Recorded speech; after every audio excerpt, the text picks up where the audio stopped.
Sonichu, number 5. Drawn April 29th, 2006.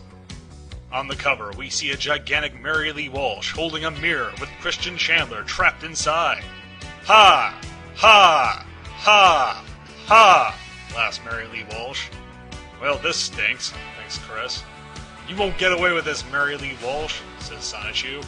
Hang tight. I'll get you out of there, father. Somehow. Episode 12.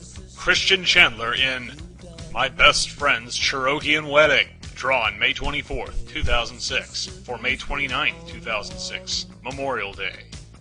Tonight's special summon guest star, Jax Knight, plays the role of the groom, William Spicer. We open on a wedding ceremony. Sarah Hammer, who once aided Chris as Sarama Rosichu, is being married to William Spicer. As music plays on a phonograph, Christian Weston Chandler looks on, invisible to the other guests. At the chapel door, we see Wes Isley watching the procession. If I can't have her, he thinks ruefully, then I'll play magic. Inside, Chris has much more positive feelings about the day's events. It's too bad I can't stay to catch the bouquet, but at least I can watch my old friend lead for a happier life. As long as my barrier attack lasts, I can remain feasible only in spirit. I'm also happy because I found a real supergirl who allows my heart to feel stronger with love. A sweet sailor soldier who I first met after having started playing the heart of the cards. Like destiny in a pyramid of light. But not just destiny, but a strong, pure love, sweeter than a passionate strawberry or the sweetest piece of chocolate. Suddenly, a strange sensation interrupts Chris's thoughts. My sixth sense is tingling, he thinks. Electric hedgehog attack. Future sight. Peering into the near future, Chris sees a flaming arrow streak across the chapel and pierce William Spicer through the chest. Purr! Ah! Spicer screams. Help! Cries Sarah as she is carried off by Wesley Sonichu. No, thinks Chris. Sarah's happiness will be ruined? I can't let that happen. Time to play a CWC spell, he says, holding up his dual-disc launcher. Or in this case, a CWC trap. I'll play a reasoning first, thinks. From the chapel door, Wes hears Chris's voice in his head. Wes. Wes Isley. What? Says Wes. This is your voice of reason. You don't have to do this. There are other girls behind the light magical curtain. I have no conscience. Flame sniper, says Wes. He fires his flame arrow just as Chris foresaw. Shoot, says Chris.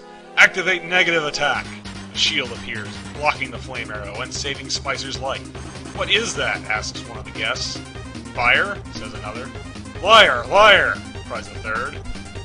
Show yourself, coward, demands Wes. I am no coward, Chris says as he reveals himself. Sometimes I'm a great duelist. Mostly I'm a loyal friend, and I can do wonders behind the scenes. But the truth is, electric hedgehog power! Chris transforms, his sleeved arms changing into sleeveless arms, his back growing blue spines and a crooked tail, and his body taking the form of a hedgehog. I am the legendary warrior of love and honesty, Chris Chan Sonichu. Chris Chan Sonichu. Beast. Effect. This monster can be summoned from your hand or deck by troubling a Christian Weston Chandler or a Virgin with Rage equipped with a Sonichu medallion. Attack 2300. Defense 2000. LP equals 2300 plus 500 equals 2800. See below. Christopher Chandler? Wes roars. How dare you interrupt my frank and cruel lovey-dovey plans, you autistic freak? Wesley Sonichu. Feed. Effect. If Chris Chan Sonichu is face up on the field, increase Chris Chan Sonichu's attack by 500 points. Attack 2300, defense 2000. Life points equals 2300. Chris thinks. Remember, Meg Chan, future happiness for us. Sarah's future happiness, mostly Megan. Right, Chris says. I do not want to fight on my old best friend's happy dappy day. We can be adult about this with you leaving in peace and letting the new Mrs. Sarah Nicole Hammer Spicer live her future in peace. You're right, Wes says. We can live peacefully like adults. There you go, says Chris. But I'm getting her, not that jerk, says Wes. What? Says Chris. Bam! The ceremony continues, as the guests are apparently unaware of the conflict. If there is anyone who objects to this union of Sarah and William, speak now or forever hold your peace, the minister says. I do, Wes says. Like an orange blur, he moves, leaving William Spicer to see Wesley holding Sarah over his shoulder. standing on Chris's head. "The dame comes with me," Wes says. "Wes, you jerk," cries Sarah. "What's the meaning of this?" "Okay, who played the Megamorph?" Chris asks. Wes flees the chapel with Sarah as his prisoner. "Christopher, please bring our baby back," Sarah's parents ask. "If you don't, it'll mean trouble for you." "This is terrible." Demoralized, Chris's life points have decreased to 500. "Sarah, Meg-chan, happiness for all. Need energy. Activate spell absorption. Infinity spell, increase life points by 500 for each spell played. Activate Diane Kato. Increase life points by 1,000, plus 500 for each spell absorption." Rejuvenated, Chris takes off after Wes. "I'm coming, Sarah," he says.